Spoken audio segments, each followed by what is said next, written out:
Human sa pipila ka adlaw, nagtigom na usab ang daghang mga tao didto sa kang Hesus. Sa dihang wala na sila'y pagkaon, gitawag ni Hesus ang iyang mga sumusunod o giingnan. Naluoy gayud ako ni ining mga tawhana.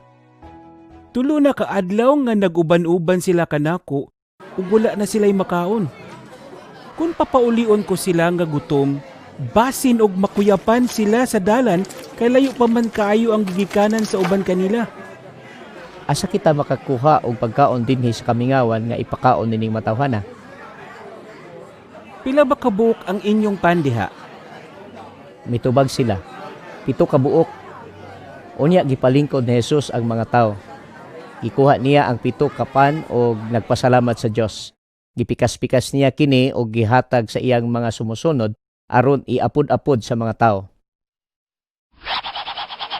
May pipila usab sila kagagmayng mga isda. Ipasalamatan usab niya kini og gihatag sa iyang mga sumusunod aron iapod-apod sa mga tao. Nangaon sila og nangabusog.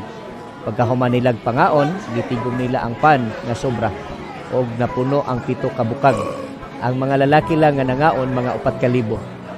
Humaniadto gipapauli ni Hesus ang mga tao.